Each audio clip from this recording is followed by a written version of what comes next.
अल्हम्दुलिल्लाह नहमदुहु व नस्तईनुहु व नस्तगफिरुहु व नु'मिनु बिहि व नऊज़ु बिल्लाहि मिन शुरूरि अनफुसिना व मिन सय्यिआति अमालिना मन यहदिहिल्लाहु फला मुदिल्ल लहु व मन युद्लिल्हु फला हादिय लहु वनशहदु अल्ला इलाहा इल्लल्लाह वहदहु ला शरीक लहु वनशहदु अन्न सय्यदना व नबियना व हबीबना व शफीअना व सनदना व मौलाना मुहम्मदन अब्दुहु व रसूलुहु सल्लल्लाहु तआला अलैहि व अला आलिहि व अस्हाबिहि व अज़वाजिहि व अहले बैतिहि व अहले ताअतिहि अजमईन। अम्मा बादु अऊज़ु बिल्लाहि मिनश शैतानिर रजीम। बिस्मिल्लाहिर रहमानिर रहीम। व यखिर्रून लिल-अज़क़ानि यबकून व यज़ीदुहुम खुशूआ।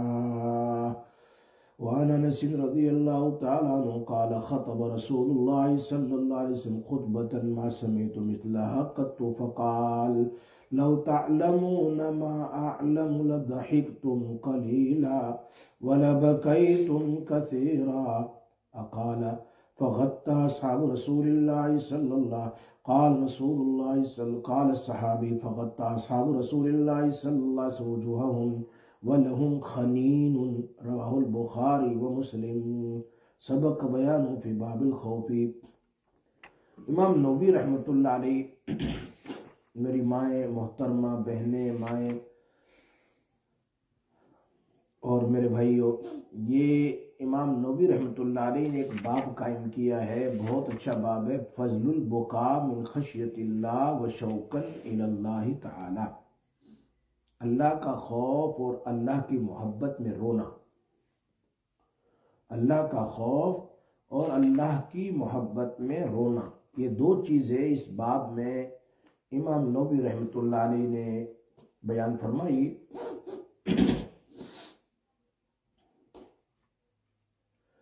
आमतौर पर अंबिया अलैहिस्सलाम, सहाबा किराम और उसके बाद जितने भी औलिया किराम आए हैं, उनकी खास खाली औलिया ही नहीं, सहाबियात के बारे में भी इसी तरीके से जितनी नेक और सालिहा औरतें गुजरी है, उन लोगों की आदत ही ये रही कि वो अल्लाह के खौफ से रोते रहते थे, अल्लाह के खौफ से रोते थे। बाज वो लोग थे जिनका रोना सबको पता है, बाज वो है जो रोने को छुपाने की कोशिश करते थे। इमाम गजाली ने और मुस्नद अहमद में इमाम अहमद बिन हम्बल रहमतुल्लाह अलैह ने नकल किया है एक हदीस को कि एक मर्तबा नबी अकरम सल्लल्लाहु अलैहि वसल्लम ने जिब्रील अलैहिस्सलाम से पूछा, क्या बात है, मैंने मीकाईल अलैहिस्सलाम को कभी हंसते नहीं देखा। जिब्रील को पूछा नबी सल्लल्लाहु अलैहि वसल्लम कि मीकाईल फरिश्ता, उसको कभी मैंने हंसते नहीं देखा। तो जिब्रील सलाम ने फरमाया, जब से अल्लाह ने जहन्नम को पैदा किया है तब से वो कभी नहीं हंसे, जहन्नम के खौफ से। इतना बड़ा फरिश्ता। फिर आगे कहा जिब्रील सलाम ने, जब से ये जहन्नम बनाई गई, फरिश्तों की एक बड़ी जमात ऐसी है जो कभी नहीं हंसी।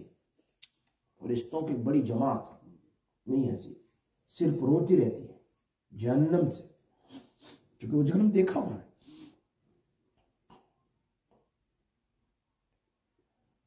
वो क्यों हंसते नहीं? इस डर से कि अल्लाह नाराज होकर हमें जहन्नम में न डाल दे जैसे शैतान को डाला, क्योंकि शैतान ने भी तो जिंदगी भर इबादत की है ना। बलआम इब्ने बाउरा का जिक्र सूरह तौबा में है, 300 साल तक उसने इबादत की, वो भी जहन्नम। 300 साल सिर्फ एक बात पर अल्लाह नाराज हो गया, जहन्नम में। शैतान की एक बात पर नाराज, सजदा नहीं किया तो जिंदगी भर के नेकियां खत्म और जन्नत में। मुफ्ती आशिक इलाही साहब की तफसीर है, तफसीर मेरठी मशहूर है। तफसीर में उन्होंने लिखा है, इमाम गजाली ने भी अहिया उलूम में लिखा है, लेकिन मुफ्ती आशिक इलाही साहब ने इसको लिखा है कि हजरत अबू दरदा रज़ी अल्लाह तआला की रिवायत है कि हजरत इब्राहिम अलैहिस्सलाम जब नमाज के लिए खड़े होते थे तो उनके सीने से हांडी में जैसी आवाज आती है पानी के उबलने की, हांडी में देग में पानी के उबलने की आवाज आती है, ऐसी आवाज आती थी रोने की इब्राहिम अलैहिस्सलाम। और अहिया उलूम में लिखा है कि वो आवाज इतनी जोर से थी कि 1 मील तक सुनाई दे। ये बात मुफ्ती आशिक इलाही ने लिखी है और इमाम गजाली ने भी लिखी है। इब्राहिम अलैहिस्सलाम जैसे नबी, चौथी जिल्द में है अहिया उलूम में, पेज नंबर 191 पर यह बात लिखी इमाम गजाली ने। इमाम गजाली बहुत बड़े आलिम है, इसीलिए आज उनकी किताब भी कॉलेज में पढ़ाई जाती है। वक्त के बादशाह निजामुद्दीन ने बहुत बड़ा दारुल कायम किया, हजारों बच्चे थे उसमें। एक मर्तबा कहा बादशाह ने कि मैं आज मदरसा देखने के लिए जाता हूं। मदरसे में गए तो वहां बच्चों से पूछा तू क्यों पढ़ रहा है, आलिम क्यों बन रहा है? उसने कहा कि हमारे शहर में काजी नहीं तो मैं काजी बनना चाहता हूं। दूसरे से पूछा तू क्यों पढ़ रहा है? उसने कहा मेरे बाप मुफ्ती थे तो मैं भी मुफ्ती बनना चाहता हूं। तीसरे से पूछा मुफस्सिर बनना चाहता हूं, किसी ने कहा मुहद्दिस बनना चाहता हूं, किसी ने कहा मैं डॉक्टर बनना चाहता हूं, किसी ने क्या कहा, किसी ने क्या कहा। उसने अपने सर पर हाथ रखकर कहा हाय मैंने ये मदरसा क्यों कायम किया, मेरी बर्बादी हो, इसलिए कि मुझे तो कोई फायदा नहीं हुआ। हर एक तो अपने अपने मकसद के लिए पढ़ रहा है। तो जा रहा था भाई, बस दरवाजे के करीब में अंधेरे में चिराग के पास एक तालिब इल्म बैठ के बहुत गौर से पढ़ रहा है। वो बादशाह वहां खड़ा हुआ, उसको पता भी नहीं बच्चे को ये कौन है। उसने कहा उस्ताद जी भी साहब में थे, कहा खड़े हो जाओ, बादशाह साहब पूछना चाहते हैं। कहा मुझे मुताला करने दो, आई वांट टू स्टडी। ने खड़े होकर 1 मिनट के लिए जवाब दो कि आप क्यों पढ़ रहे हैं? कहा मैं इसलिए पढ़ रहा हूं कि इसको पढ़कर मैं अल्लाह रसूल को राजी कर दूं। ये थे कौन? इमाम गजाली। तो बादशाह ने कहा तेरी वजह से मदरसा कायम रखता हूं वरना मदरसे में बंद कर देता। ये इमाम गजाली थे, बहुत नेक आदमी थे, बहुत नेक। तो उन्होंने इस बात को लिखा है और मुफ्ती आशिक इलाही साहब ने भी इस बात को लिखा है कि इब्राहिम अलैहिस्सलाम रोते थे नमाज में कि 1-1 मील तक उनके रोने की आवाज जाती थी। हो सकता है कोई मौजिजा हो सकता है सही, लेकिन डेफिनेटली है, ये बात लिखी है बुजुर्गों। खुद नबी अकरम सल्लल्लाहु अलैहि वसल्लम का हाल ऐसा था कि आपके सीने में से अल्लाह के खौफ की वजह से ऐसी आवाज निकलती, जैसे सही हदीस में है हांडी को चूल्हे पर रखने से बाद उसको पकाया जाता है ना, तो पकाने से उसके जो उबलता है पानी तो कैसे खुरखुर खुरखुर आवाज आती है, ऐसी आवाज रोने की अल्लाह के नबी के सीने से आती थी। ये शमाइल तिर्मिजी में लिखा है, इस बात को सफा नंबर 21 पर यह बात लिखी है। हालांकि सारे लोग जानते हैं कि अंबिया अलैहिस्सलाम को अल्लाह ने क्या मकाम अता फरमाया है, सारे लोग जानते हैं।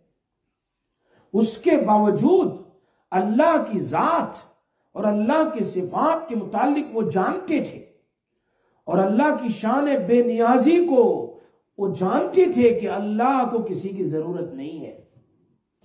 कुरान करीम में है नूह अलैहिस्सलाम को कहा सारे 900 साल तक अल्लाह की तबलीग की है उन्होंने, सारे 900 साल तक, 50 आम, 1000 में 50 साल कम, सारे 900 साल तक मुसलसल उन्होंने तबलीग की है, कुरान में है। सिर्फ एक मर्तबा यूं कहा कि अल्लाह ये मेरा बेटा है उसको बचा ले, तूने कहा है कि तुम्हारी औलाद को मैं बचा लूंगा, तो ये मेरा बेटा है, सगा बेटा था। तो अल्लाह ने क्या कहा नूह अलैहिस्सलाम को, ला तसअल, अब के बार सवाल न करना ऐसी बात का जिसका तुम्हें इल्म न हो। अब के बार सवाल करोगे, इन्नी आइज़ुकान तकून मिनल जाहिलीन, तुम जाहिलों में से बन जाओगे। ये किसको कहा जा रहा है? जरा देखो तो, इस कुरान की आयत सुना रहा हूं मैं आपको। नूह अलैहिस्सलाम को, जिन्होंने दीन का इतना काम किया है, मैं और आप कुछ भी नहीं है, कुछ नहीं, उनको कहा जा रहा है। इब्राहिम अलैहिस्सलाम का वाक्य देख लो, वो कह रहे हैं कयामत के दिन इब्राहिम अलैहिस्सलाम के बाप आजर सामने होंगे, अल्लाह उनको जहन्नम में डालेगा, उसके बाप को, उनके बाप को। तो इब्राहिम अलैहिस्सलाम कहेंगे, अल्लाह तूने वादा किया था उनसे, अब तुम मेरे बाप को मेरे सामने डालोगे जहन्नम में, तो फिर लोग, मैं जलील हो जाऊंगा। तो अल्लाह ने क्या कहा, फिक्र ना कर, उसके बाप का दिलो दिमाग जो है वो इंसान जैसा, पूरा बदन बिज्जू जैसा बना दिया जाएगा, जानवर जैसा, ताकि किसी को पता ना चले कि इब्राहिम अलैहिस्सलाम के बाप है। इस शक्ल में उसको जहन्नम में डाल दिया जाएगा, ताकि कोई कुछ इब्राहिम अलैहिस्सलाम को न कहे। कानून अल्लाह का। अल्लाह ने कहा वो बहुत बड़ा बाप है तो उसके बेटे को बचा, नहीं, गलत है तो गलत। अल्लाह के नबी यही के अंबिया अलैहिस्सलाम के सामने अल्लाह की सिफात का इस्तेहज़ार, कि कब अल्लाह क्या कर दे कुछ पता नहीं, कुछ पता, हमेशा डरते रहते थे, हमेशा। नबी अकरम सल्लल्लाहु अलैहि वसल्लम फरमाया, वल्लाही अना अअलमुकुम बिल्लाह व अख्शाकुम लहू, अल्लाह की कसम, मैं तुम लोगों में अल्लाह की जात को और अल्लाह की सिफात को ऐसे सबसे ज्यादा जानने वाला हूं, तो अल्लाह से सबसे ज्यादा मैं खौफ भी करूंगा। इन्नमा यख्शल्लाह मिन इबादिही अल उलमा। रूहुल मानी तफसीर की किताब है, उसमें लिखा है, जो जिसके पास कुरान और हदीस का और फिक़ह का इल्म हो, आलिम हो, वो अल्लाह के खौफ से रोटा न हो, तो उसका इल्म उसको कभी फायदा नहीं देगा।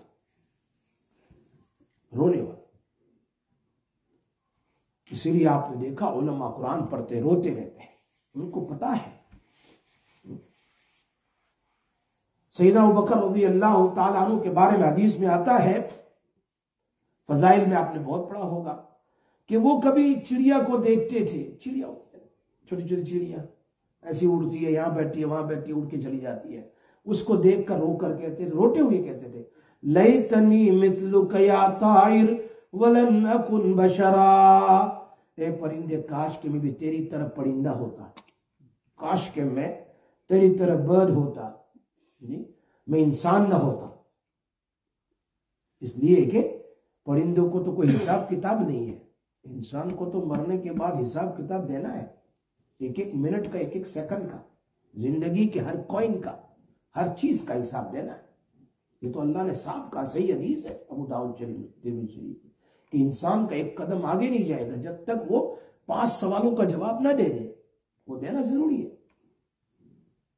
जिंदगी कहां गुजारी, जवानी कहां गुजारी, इल्म कैसे इस्तेमाल किया, पैसे कहां से कमाए, कहां गंवाए, सब इसका जवाब कौन देगा? मुझे तो कल का याद नहीं है, कल का याद नहीं कि मैंने कल कितने पैसे खर्च किए थे। जिंदगी का कैसे याद होगा? कहां से कमाया और कहां खर्च किया, कैसे आया कैसे गया, कौन उसका जवाब देगा? और मेरी जिंदगी जवानी का एक एक मिनट में कैसे समझाऊंगा अल्लाह को? इसलिए सहाबे किराम अंबिया अलैहिस्सलाम रोते बहुत थे कि अल्लाह बस पकड़ नहीं कर। जो इतने बड़े नबी हैं वो रोते थे कि हांडी जैसी आवाज आ रही। अल्लाह। उमर रज़ियल्लाहु ताला अन्हु के बारे में लिखा है, वो जब कभी कुरान की आयत सुनते थे तो बेहोश हो जाते थे। अक्सर बेहोश, ऐसे बीमार हो जाते कभी कभी कि कई कई रोज तक लोग उनकी इयादत के लिए आते थे, क्या हुआ, आंख नहीं खोल रहे। उमर रज़ियल्लाहु के बारे में है ये बात। और वो टीन का ऐसा लकड़ी उठाते थे छोटी और कहते थे काश के मैं टीन का होता, काश के मैं दुनिया ही में ना होता, काश के मेरा जिक्र ही ना होता। कैसे कैसे अल्फाज हदीस में, लैतनी कुन्तु नसियम मनसिया, लैतनी लम अकुन शय्यम मज़कूरा, कैसे कैसे अल्फाज, लैतनी लम तलिदनी उम्मी, काश के मेरी मां मुझे जनती नहीं। कौन है आमिरुल मोमिनीन? कौन है? आधी दुनिया बल्कि पूरी दुनिया पर जिनकी हुकूमत है। कौन है जिनके बारे में दुनिया में जन्नत की बशारत है? कौन है जिनके बारे में नबी अकरम सल्लल्लाहु अलैहि वसल्लम फरमाया, लौकान बादी नबीयुन लकान उमर, अगर मेरे बाद किसी के अंदर नबी बनने की कैपेबिलिटी सलाहियत है तो उमर के अंदर में है। वो उमर इतने डर रहे, इंतकाल हो रहा है तो अपने बेटे से कह रहे मुझे नीचे सुला दो, और अपना ये गाल जमीन पर लगाकर कहते अल्लाह मुझे माफ कर दे। हजरत उस्मान रज़ियल्लाहु ताला वो भी यही कहते, काश कि मैं मर जाऊं और दोबारा जिंदा ना किया जाऊं, इसलिए कि हिसाब किताब देना बहुत मुश्किल है। मर गया, चलो मर गया, खत्म। लेकिन दोबारा जिंदा होने के बाद फिर हिसाब किताब देना, ये बात कहकर बहुत रोते थे उस्मान रज़ियल्लाहु ताला। हजरत अबू ज़र गिफारी, हजरत तलहा कहते थे काश कि मैं दरख्त होता कि उसको काट कर जानवरों को खिला दिया जाता, मकान बना दिया जाता, जला दिया जाता, इंसानों के काम आ जाता। ये हजरत इस तरह कहते थे। हालांकि ये वो लोग हैं जिनको दुनिया में जन्नत की बशारत मिली है। रज़ियल्लाहु अन्हुम व रदू अन्हु, जिनके बारे में है अल्लाह उनसे राजी और वो अल्लाह से राजी है। हमारा तो कोई टाइटल ही नहीं है, हमारा तो नामो निशानी नहीं है, कोई जिक्र ही नहीं है, फिर हम इतने चैन से और आराम से जिंदगी गुजार रहे हैं। अल्लाह को भूल जाएं, कुरान को भूल जाएं, कुरान न पढ़ें, जिक्र न करें, नमाज न पढ़ें, हमारा क्या होगा फिर? ये इतने पढ़ने वाले, रातों में जागने वाले, जिनको दुनिया में जन्नत की बशारत है, वो इतना अल्लाह से डरते हैं। हमारी तो नमाजें छूट जाए, एक नहीं 50 और फिर भी मेरी पेशानी पर बल नहीं होता। हाँ, मेरी नमाज कैसे चलेगी? नहीं, कभी नहीं। कभी मेरे दिल में नहीं आता मैं तौबा करूं, कभी मेरे दिल में नहीं आता मैं अल्लाह के सामने 2 रकात सलात तौबा पढ़ के रोऊं, कभी नहीं होता। हमारे मौलाना ज़करिया साहब रहमतुल्लाह अलैह, मजलिस के अंदर देखा उनको, कभी ऐसी बात का जिक्र आ जाता जो कुरान में, हदीस में जहन्नम का जिक्र वगैरह वगैरह, तो उनका बदन बहुत भारी हो जाता और अपने आप को दबाते थे और रोते थे, बहुत रोते थे। उनकी रोने की आदत थी, कभी 3-3, 4-4 घंटे रोते थे, 3-3, 4-4 घंटे। मौलाना, उनके वालिद साहब मौलाना यहया साहब, मौलाना इलियास साहब, मौलाना हुसैन अहमद मदनी रहमतुल्लाह अलैह पूरी पूरी रात रोते थे। अब नेक लोग थे, वो तो मुहद्दिस थे, वो तो बड़े बड़े सालीन, हो तो वो भी सैयद लोग हैं, सैयद लोग हैं वो तो अल्लाह के नबी के खानदान में, लेकिन रोना देखो उनका। इसलिए अल्लामा नववी ने आज के सबक में, मेरी माएँ और बहनें माशाल्लाह आप लोग दूर दूर से आए हैं, और मेरे भाइयों, पहली आयत ये बयान की इमाम नववी ने, वो यखिरून लिल अज़कानी यबकून व यज़ीदुहुम खुशूआ।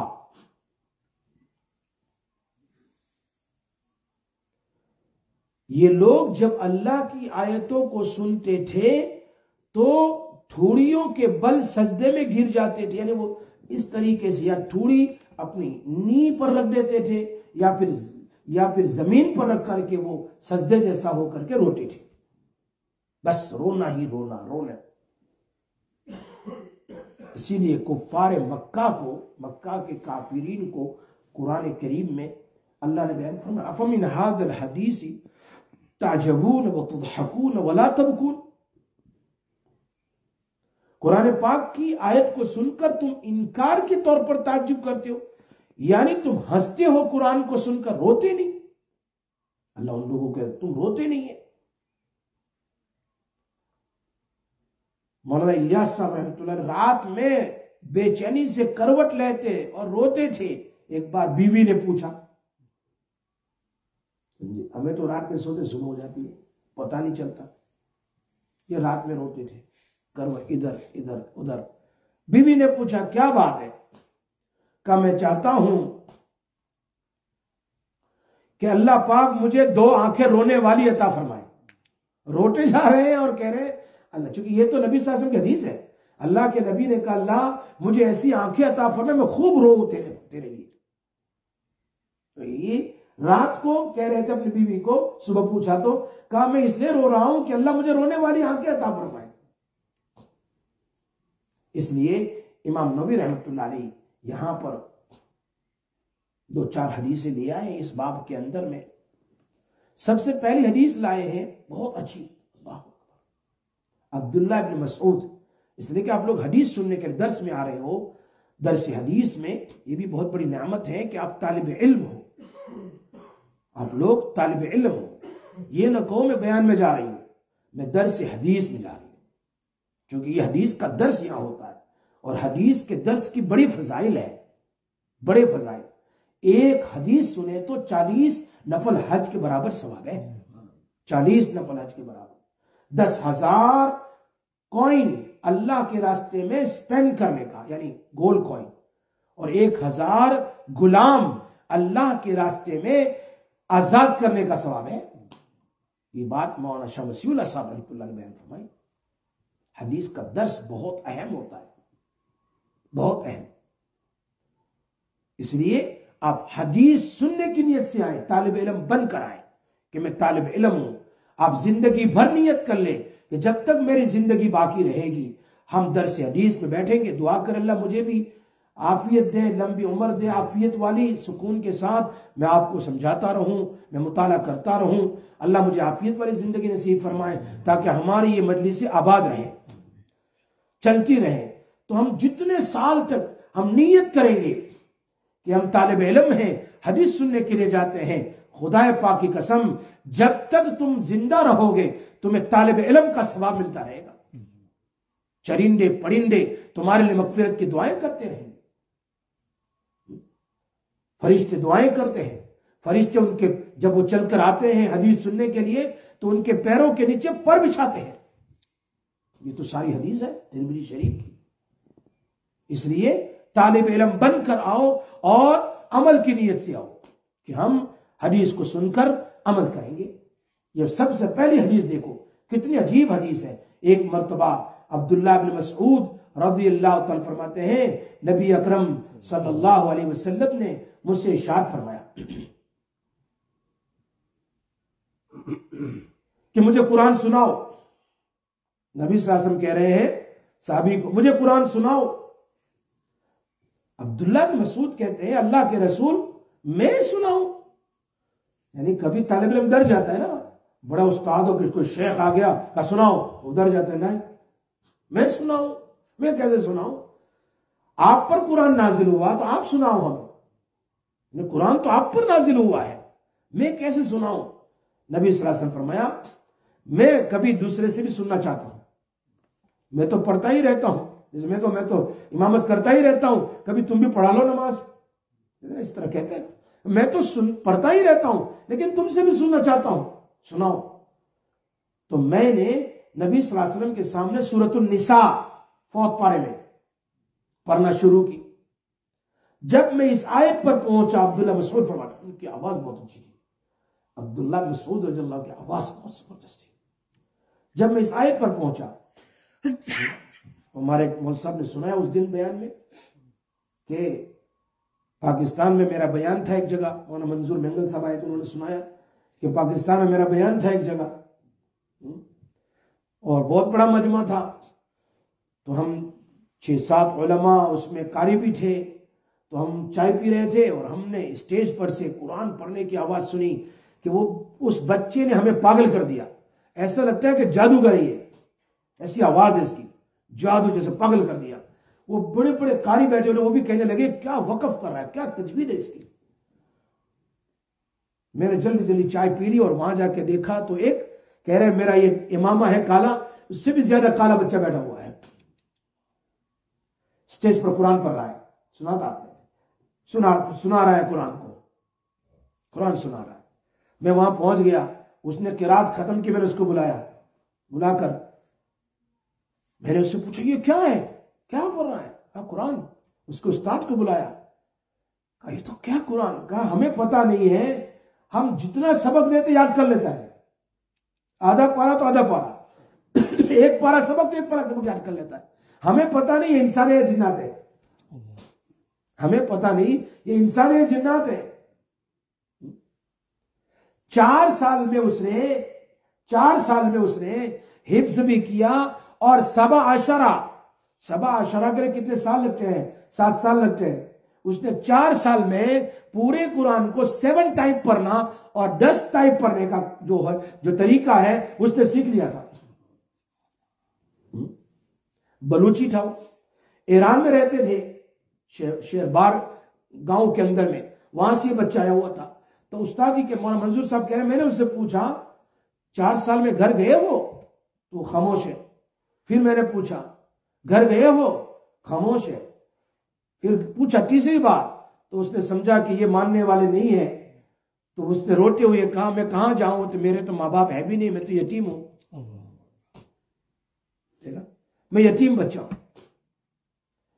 लेकिन मौलाना मंजूर साहब कह रहे थे उस दिन कि मुझे ऐसा लगता है कि यह सब कुरान पढ़ता है कि यकीनन कयामत के दिन नबी सल्लल्लाहु अलैहि वसल्लम उसकी पेशानी पर बोसा देंगे। क्या आवाज है उसकी, आवाज इतनी जबरदस्त कुरान के ऊपर पढ़ने की थी, सारे मजमे को जैसे बेहोश कर दिया उसने, जैसे सांप सूंघ गया। बहुत जबरदस्त आवाज। अल्लाह ऐसे बच्चों को ऐसी आवाज देते हैं जो यतीम होते हैं, गरीब होते हैं। मालदारों के बच्चे तो वैसे पैसे खा के घूमते रहते हैं। मौलवी बनना तो आसान है, बहुत सारे मौलवी है, लेकिन मौलवी के साथ मेहनत नहीं की है तो कोई फायदा नहीं है। कितने ऐसे मौलवी हैं, भाई चलो नमाज पढ़ो ना कहते, बयान करो ना कहते, खुतबा पढ़ाओ ना कहते। तो क्या किया भाई तुमने 10 साल कैसी मेहनत की तुमने? कुछ नहीं कर सकते तुम, ना बयान कर सकते हैं, ना खुतबा दे सकते हैं, ना नमाज। तो क्या फायदा हुआ 10 साल में? काश कि तुम 10 साल टेस्को में काम करते तो कितने पैसे मिल जाते, या कहीं काम करते। ये क्या हुआ? 10 साल मेहनत की, कुछ नहीं कर सकते। तो मौलवी तो बहुत सारे हैं, लेकिन आलिम के साथ मेहनत भी हो और अल्लाह के सामने मांगना भी हो, ये 2 चीजें बहुत जरूरी है। वरना हम अपने इल्म हासिल किया, अपने सीने में रखा, लोगों तक तो पहुंचा नहीं सके। बात मेरी समझ में आ रही है?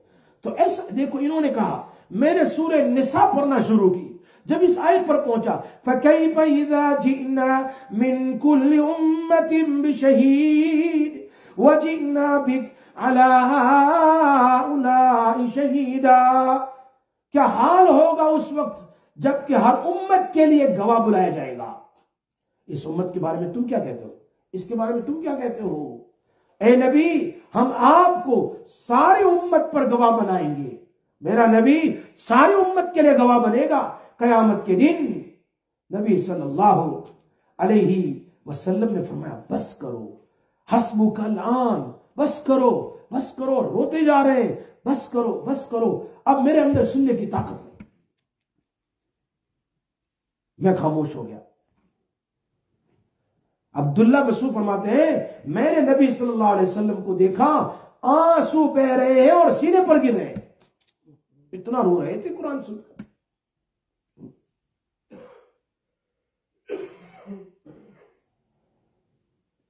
अल्लाह अकबर। अब्दुल्ला इब्न मसऊद का कहना यह है कि अल्लाह के नबी सल्लल्लाहु अलैहि वसल्लम की रोने की वजह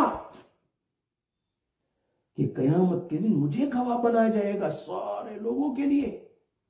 मैं क्या कहूंगा। एक मर्तबा नबी सल्लल्लाहु अलैहि वसल्लम पूरी रात नमाज पढ़ी। कितनी भाई? पूरी रात, एक आयत पूरी रात में रोते रहे। पूरी रात नमाज में एक ही आयत पढ़ी आपने और पूरी रात रोते रहे। इन तुअज़्ज़िबुहुम फइन्नहुम इबादुक व इन तगफिर लहुम फइन्नका अंतल अजीजुल हकीम। हे अल्लाह, अगर तू अजाब दे इन्हें, तेरे बंदे हैं, और अगर तू माफ कर दे तो तू बहुत जबरदस्त हिकमत वाला है। एक ही आयत पर पूरी रात गुजार दी भाई, पूरी रात रोते रहे रोते रहे रोते रहे। क्या जरूरत थी उनको रोने की? इमामुल अंबिया है, लेकिन उम्मत के लिए रोते रहे रोते रहे, अल्लाह के खौफ से रोते रहे। इसीलिए दूसरी हदीस यहां पर जो बयान की है बुखारी और मुस्लिम शरीफ की, अनस बिन मालिक फरमाते हैं नबी अकरम सल्लल्लाहु अलैहि वसल्लम ने एक मर्तबा ऐसी नसीहत हमें फरमाई, ऐसी नसीहत, एक अल्लाह के नबी कभी ऐसी नसीहत फरमाते थे ऐसा लगता था कि आज आखिरी दिन है, the last day today, that he is living this दुनिया। नसीहत फरमाई, क्या कहा उस नसीहत में? लौ तालमून मा आलमू लदहिकतुम कलीलन व लबकैतुम कसीरा। अगर तुम लोगों को पता चल जाए कब्र में क्या होने वाला है, जो मुझे पता है, अगर तुमको पता चल जाए कि जहन्नम कैसी है, जो मैं खुद देख कर आया हूं मेराज में, आंखों से देखा है मैंने, अगर तुम लोग देख लो तो तुम्हारा हंसना बंद हो जाए, रोना शुरू हो जाए। लदहिकतुम कलीला, बहुत कम हंसो। हमारी मजलिस से आमतौर पर हंसने में जाती है, औरतें हो या मर्द हो, ये तो सबक सबके लिए। और अल्लाह के नबी साहब ने फरमाया फगत्ता, जब अल्लाह के नबी ने यह बात कही तो नबी सल्लल्लाहु अलैहि वसल्लम के सहाबा वलहुम खनीन, क्या कह रहे हैं? अल्लाह अकबर। सहाबा ने अपने चेहरों को ऐसे ढांप लिया, चादर थी, वो तो चादर पहनते थे ना, कुर्ता तो नहीं, साहबा भी चादर पहनते थे, तो चादर से अपने आप को ढांप लिया और साहबा किराम ने रोना शुरू किया, पूरे मजमे ने रोना शुरू कर दिया इस एक बात पर, एक बात कि अगर तुमको पता चल जाए कि मैंने जहन्नम में क्या सा अजाब देखा है, मैंने कब्र में क्या देखा, कब्र के अजाब के बारे में मैंने क्या सुना है, अगर तुम देख लो। इसलिए कि अल्लाह के नबी क्या फरमाते हैं, कब्र में अजाब होता है, इंसान और जिन्नात के अलावा सारे जानवर सुन सकते हैं, सारे दरिंदे परिंदे सब सुन सकते हैं। ये बात आई बात समझ? इसलिए रोना बहुत बड़ी नेमत है। एक कतरा भी निकल गया ना आंखों से, एक कतरा भी, तो जहन्नम हराम है उस पर, एक कतरा। इसलिए कि हदीस में है, नबी अकरम सल्लल्लाहु अलैहि वसल्लम फरमाया ला यलिजुन्ना रजुलुन, वो आदमी जो अल्लाह के खौफ से तौबा करके रोया रोया रोया, वो जहन्नम में नहीं जाएगा हत्ता यऊद लबन फी दर्इ, जैसे एक बार आपने भैंस का, गाय का, बकरी का, ऊंटनी का दूध निकाला, दोबारा उसके ठन में वापस नहीं डाल सकते, ऐसे आंखों से अगर आंसू आ गए तो वो बंदा फिर दोबारा जन्नत में नहीं जाएगा। यह हदीस है, अल्लाह के नबी का फरमान सुना है। जहन्नम की आग को बुझाने वाला अगर कोई चीज है तो वो क्या है? मैंने पहले भी आपको वाकया सुनाया था, उस एक आदमी का जिसने कब्र खोदी, वो जो फकीर था, सारा पैसा रखता था उसका, तो वो रोता था, उसे रो करके आंसू लगाता था तो जलन बंद हो गई, क्योंकि वो जहन्नम की आग को टच करके आया था। इसीलिए जब रोने वाला मोमिन जब पुल सिरात से गुजरता है तो पुल सिरात में जहन्नम उसको कह रही जल्दी कर, तेरा ईमान और तेरा रोना हमें बुझा रहा है, एक्सटिंग्विश कर रहा है, खत्म कर रहा है, जल्दी जल्दी गुजर जा। ये चीज, दो चीज है, एक तो अल्लाह के रास्ते में जो पहले जमाने में साहबा निकलते थे, ताबीन तबे ताबीन, और वो घोड़े दौड़ाते थे, घोड़े दौड़ाने की वजह से वो जो गुबार उड़ता है ना जंगल में, वो नाक में चला जाए, जिस्म में लग जाए, उस बंदे पर भी जहन्नम क्या हराम है। दो आदमी का जिक्र, एक तो वो आदमी और एक ये आदमी जो घर बैठे चुपचाप अकेला अकेला अल्लाह के सामने रोए, किसी को पता नहीं, रोता रहे, आंसू उसका निकला, जहन्नम की आग उस पर। हाँ, याद रखो। इसीलिए साहिब रूहुल मानी ने तफसीर रूहुल मानी में एक बात लिखी है, ये बहुत कम सुनने का आपको मिलेगा भाई, कहां कहां से उठा के जमा कर लेता हूं। साहिब रूहुल मानी फरमाते, बहुत अजीब बात, कि अगर कोई आदमी जैसे पूरे ब्रैडफोर्ड है फॉर एग्जांपल, जिस कौम के अंदर एक आदमी भी अल्लाह के खौफ से रातों में रोने वाला हो, उस पूरी कौम को अल्लाह अजाब से बचा लेता है, उस एक आदमी के रोने से। आज दुनिया में ऐसे मुल्क है जहां रोने वाले बहुत है, जिसकी वजह से अल्लाह अजाब से में बचा रहे, वरना रात दिन नाच गाने, रात दिन जीना है, रात दिन ड्रग्स है, सालों साल निकल गए, गैम्बलिंग करने वाले, शराब पीने वाले हजारों मुस्लिम हैं, हजारों औरतें हैं, जवान जवान बच्चियां ड्रग्स ले रही है, जवान जवान बच्चियां घूम रही है, लेकिन कोई अल्लाह का रोने वाला है जिसकी वजह से अल्लाह हिफाजत कर रहा है, वरना अल्लाह का अजाब आने में देर नहीं होती। अल्लाह हम सब की हिफाजत फरमाए।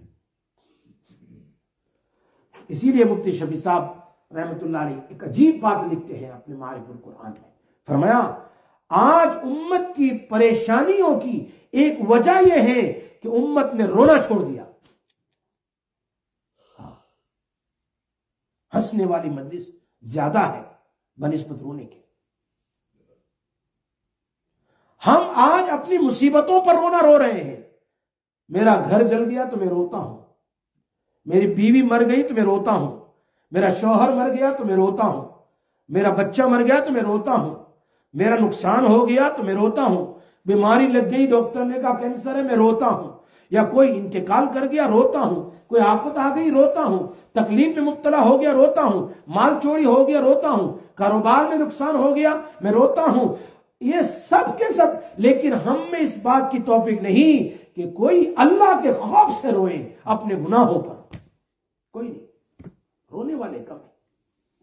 असल में रोना तो ये है, ये सब तो दोबारा मिल जाएगा, आज नहीं तो कल, कल नहीं तो जन्नत में मिलने वाला है, लेकिन गुनाहों से रोना नहीं है तो जहन्नम में कोई बचाने वाला नहीं है, कब्र के अजाब से कोई बचाने वाला। इसीलिए उस दिन मैं हदीस पढ़ा रहा था, उसमें है कि जो आदमी किसी की एक बालिश कहते हैं इसको, हान पाम कह दो, या किसी की जमीन लेता है, किसी की जमीन ऐसे चोरी करता है, तो उस जमीन से लेकर उसकी कब्र में जहां सोया है, जहां कब्र का अजाब बता रहा हूं मैं, कयामत का तो आखिर में है, कब्र से उठे तब, ये कब्र में उसको, उसकी कब्र में उसको अंदर में जमीन के अंदर में उसको क्या कहते हैं, संक किया जाएगा, अंदर में जाएगा, फिर अंदर में जाकर उसकी गर्दन जो है वो जमीन पकड़ेगी, ऐसे दबाएगी, कब्र में नहीं, कब्र के नीचे 7 जमीन के अंदर में। ये कब्र की बात कर रहा हूं मैं। कयामत में तो है ही कि उसको 7 जमीन है, उसको सर पर उठाकर चलनी पड़ेगी या गले में उठाकर चलनी पड़ेगी, ये तो है ही, या फिर उस 7 जमीन की मट्टी उठाकर उसको चलनी पड़ेगी। ये तीनों तफसीर है। मुल्ला ने, कारी ने मिशकात की शरह में सब लिखा है, सारी हदीस को जमा किया है। ये तो है ही अज़ाब। हम तो समझते हैं कि ये सब छोटी छोटी बातें हमने की है, नहीं, ये बहुत खतरनाक। इसीलिए मैंने उस दिन फिर सुना देता हूं, हसन बसरी रहमतुल्लाह ने क्या फरमाया था कि मैं कब्रिस्तान से गुजर रहा था तो मैंने कहा, अल्लाह ये कितने अच्छे सोए हैं कब्र में, क्या आराम से सोए हैं, कोई फितना नहीं, कोई वोरी नहीं, कोई सौरी नहीं, कुछ नहीं, कोई कमाना नहीं, सोए हुए हैं। तो कब्रिस्तान में से एक कब्र वाले की आवाज आई मेरे पास और मुझे कहा, सोए हुए तो तुम हो, हम तो जाग चुके हैं।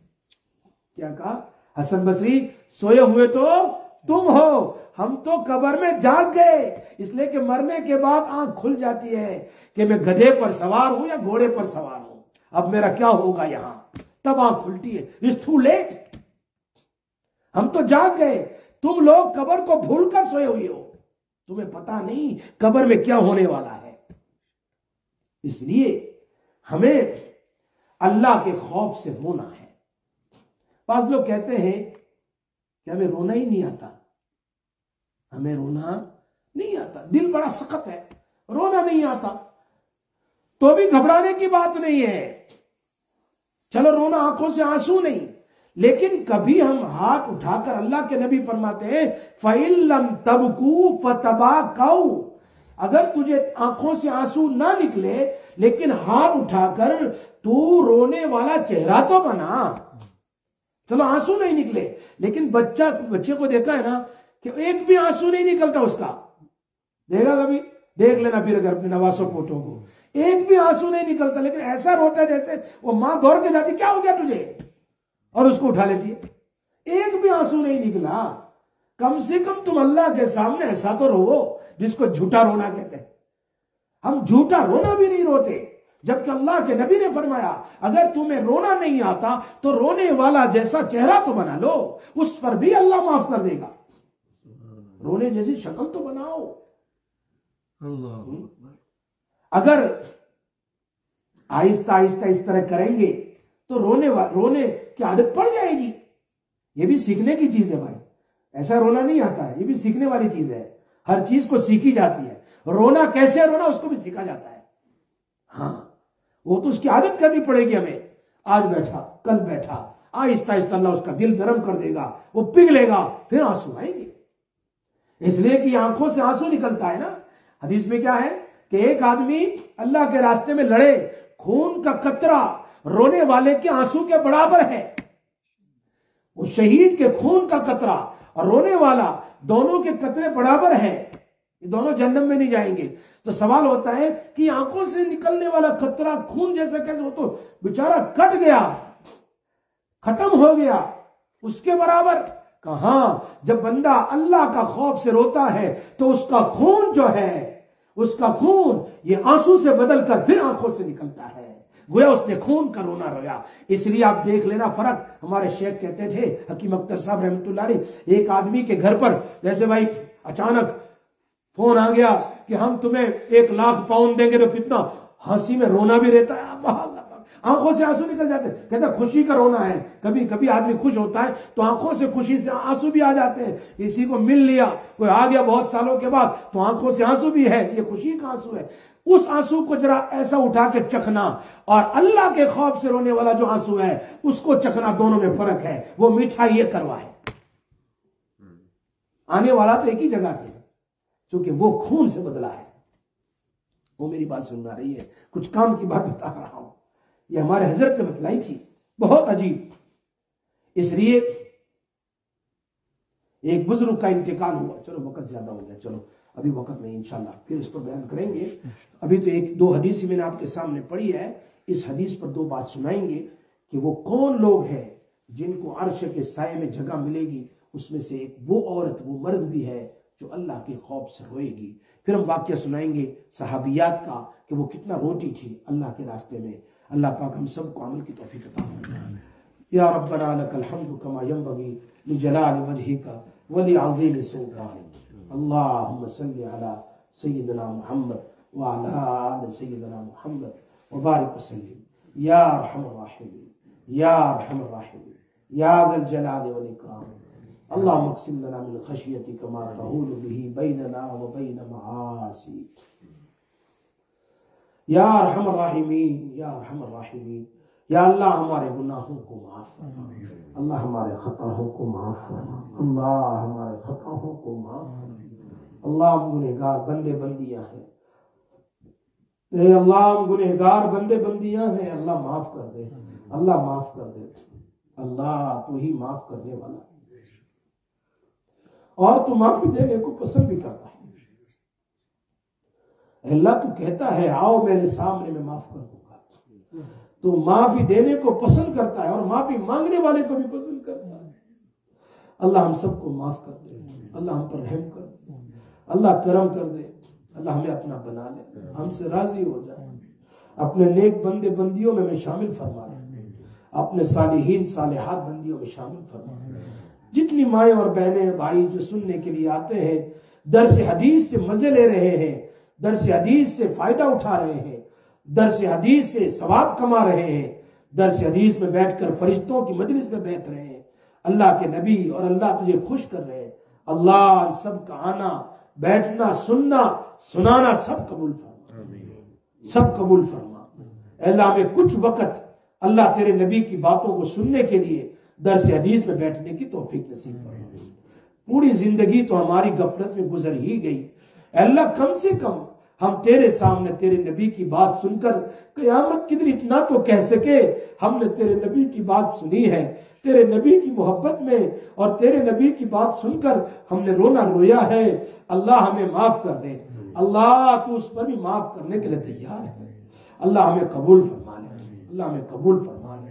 ऐ अल्लाह हमारे घरों में सुकून नसीब फरमा, माँ और बहनों में ऐ अल्लाह आपस में मोहब्बत मोहब्बत नसीब फरमा। ऐ अल्लाह घरों में मोहब्बत नसीब फरमा, झगड़ों को खत्म फरमा, औलादों को आंखों की ठंडक बना, सबकी रोजी रोजगार में बरकत अता फरमा। जो बीमार है उन्हें शिफा अता फरमा, जो बीमार है इस मजमे में उन्हें शिफा अता, जो घर में या अस्पतालों में जहां कहीं जो भी बीमार हो सबको शिफा अता फरमा। हमारे आलो औलाद की मगफिरत फरमा, हमारे भाई बहन रिश्तेदार अकारिब की मगफिरत फरमा, हमारे माँ बाप की मगफिरत फरमा। ऐ अल्लाह जो हमें सलाम करे उनकी भी मगफिरत फरमा, जो न करे उनकी भी मगफिरत फरमा। अल्लाह जो हमसे राजी उनकी भी मगफिरत फरमा, जो हमसे नाराज उनकी भी मगफिरत फरमा, जो जिंदा है उनकी भी मगफिरत फरमा, जो मुर्दा है उनकी भी मगफिरत फरमा। ऐ अल्लाह हमारे वालिदैन और हमारे असातिज़ाए किराम और हमारे शयूख की कब्रों को नूर से मुनव्वर फरमा। ऐ अल्लाह उनकी कब्रों में खुसूस रहमत उतार दे और उनकी कब्रों को जन्नत का बाग बना। अल्लाह अपने फजल करम से रहम करम से हमारे लिए दुनिया में भी आसानी फरमा और कब्र में भी आसानियां फरमा और कयामत में भी और जहन्नम से माफ करके ऐ अल्लाह बचा करके जन्नतुल फिरदौस नसीब फरमा। अल्लाह अपने फजल करम से रहम करम से हमारी दुआओं को अल्लाह को कबूल फरमा। वसल्लल्लाहु तआला अला सय्यिदिना मुहम्मद व आलिहि वसल्लम।